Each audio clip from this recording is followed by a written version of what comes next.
लीजिए, ईरान ने दिखाया है बड़ा जिगरा, बड़ा दिल। इसे कहते हैं बड़ा दिल।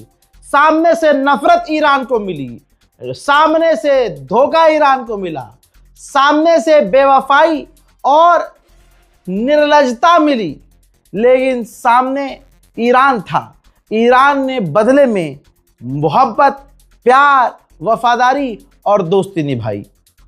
आज पहली बार इस जंग के दौरान ईरान के एम्बेसडर जो भारत के अंदर हैं, उन्होंने ऐलान किया और कहा कि माननीय भारत के जो प्रधानमंत्री मोदी जी हैं, इनसे हमारे रिश्ते, ईरान के रिश्ते यानी पेजेश्कियान गवर्नमेंट के रिश्ते काफ़ी अच्छे हैं, बहुत फ्रेंडली रिश्ते हैं।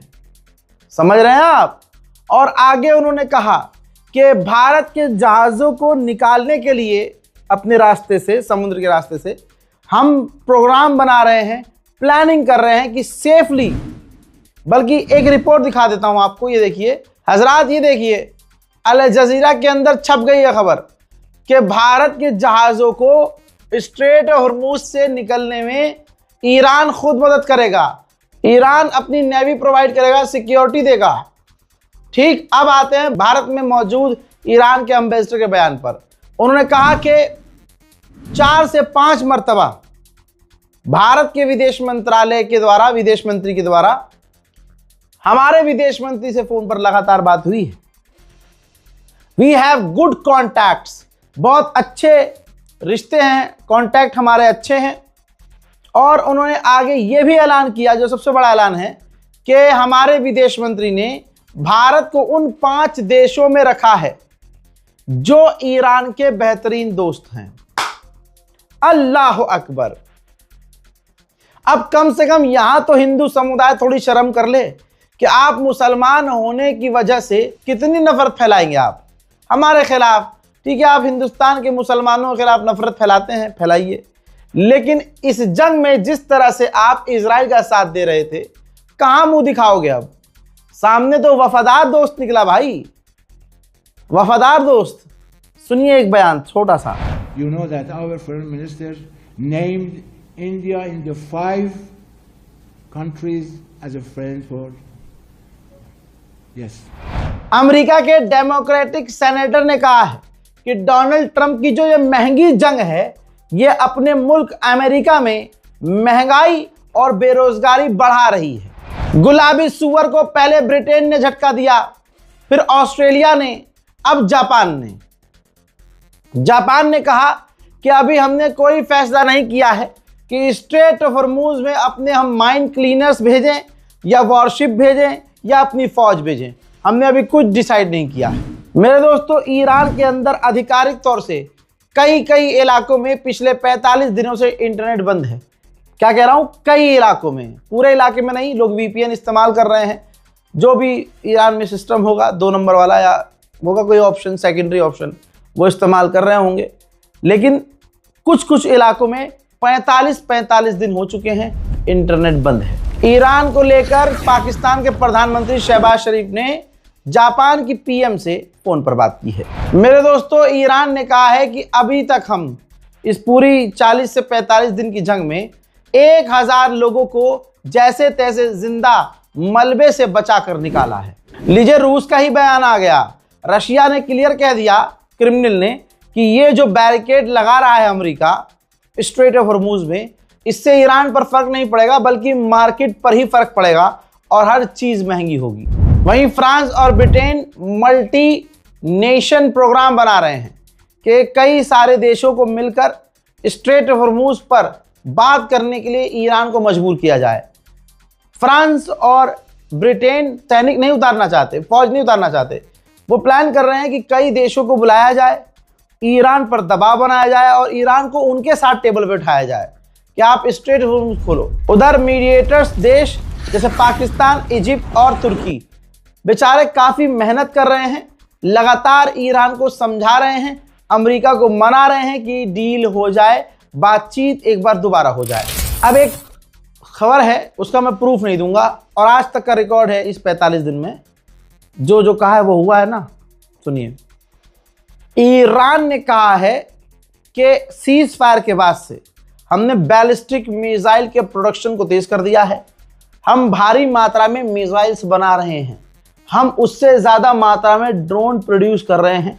अगर जंग होती है तो मज़ा हम दोबारा चखाएंगे। उधर ईरान के जुडिशरी चीफ ने कहा है कि जिन लोगों ने देश से गद्दारी की, अमेरिका इजराइल के इशारे पर मुल्क में आतंक फैलाया और अपने मुल्क से गद्दारी की, उनके खिलाफ हम बहुत जल्द सज़ा सुनाने वाले हैं।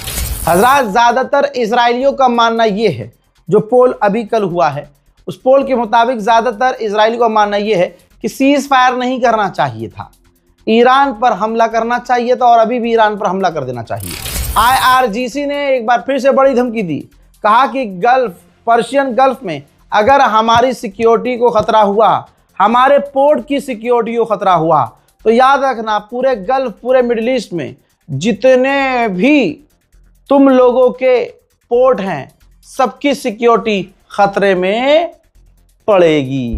वहीं सऊदी अरब और ईरान के विदेश मंत्रियों ने फोन पर बात की है। सऊदी अरब को यह पहले ही समझ में आ चुका था। सऊदी अरब ने पहले भी, हफ्ता भर पहले भी खुद ही फोन किया था ईरान के विदेश मंत्री को। अब एक बार फिर से हफ्ते में दूसरी बार ईरान के विदेश मंत्री से सऊदी अरब के विदेश मंत्री ने बात की है, इलाके में शांति और स्थिरता लाने के लिए। चलो, देर आए दुरुस्त तो आए। हजरात, सऊदी का नुकसान भी तो हो रहा है। सऊदी जो चाइना को तेल बेचता था जिस लेवल पर, अब वो आधा भी नहीं बेच पा रहा है चाइना, क्योंकि इतना प्रोड्यूस सऊदी अरब कर ही नहीं रहा है तेल। लालच तो बुरी चीज़ है ही, और लालची तो एक से एक हो जाता है। भैया, रशिया की लालच देखिए। रशिया ने कहा है कि अगर हमें ऑफर किया जाता है कि ईरान का एनरिच यूरेनियम आप रख लें तो हम ले लेंगे। हजरात, लीजिए, नेतन्याहू का कबूलनामा आ गया। रजाग्राफी पर एक भी खबर आपको झूठ नहीं मिलेगी। हमने आपको बताया था कि ईरान ने कहा है कि बातचीत के दौरान, बीच में ही मीटिंग के दौरान, जेडी वेंस को फोन आया नेतन्याहू का।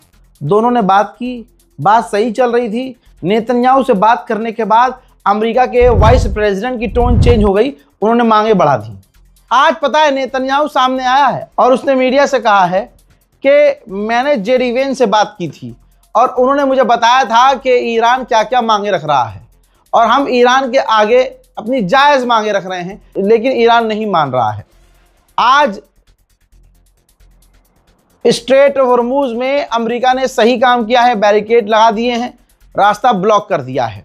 और मैं ये क्लियर कर दूं कि ईरान का सीज फायर कभी भी ख़त्म हो सकता है। ईरान आर्मी ने ये कहा है कि ये जो ब्लॉकेज किया है अमेरिका ने, ये पायरेसी है, इसकी कोई ज़रूरत यहाँ है नहीं, न इसका कोई फ़ायदा होगा अमेरिका को। सोचिए, अमेरिका के पूर्व विदेश मंत्री कितनी बड़ी बात कह रहे हैं, वो भी नेशनल मीडिया पर, इंटरनेशनल मीडिया पर आकर।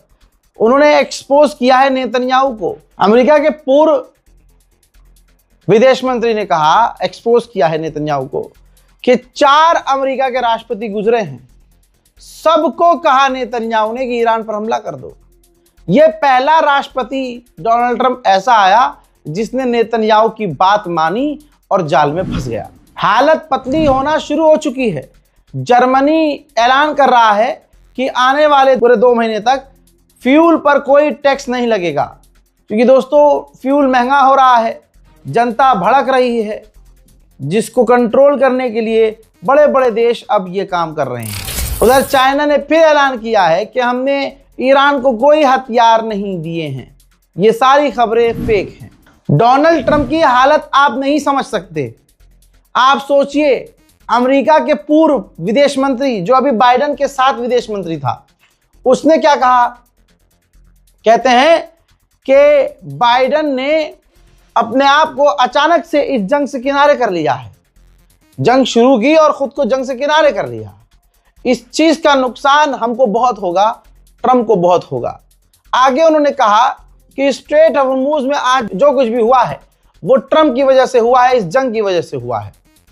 आज डोनाल्ड ट्रंप आग से आग को बुझाने की कोशिश कर रहा है स्ट्रेट ऑफ हॉर्मुज में, यानी नेवल ब्लॉकेज जो लगाया है उस पर ताना मारा है इन्होंने कि स्ट्रेट ऑफ हॉर्मुज खुलवाने के लिए इन्होंने स्ट्रेट ऑफ हॉर्मुज को पीछे से और बंद कर दिया, आग को आग से बुझाने की कोशिश।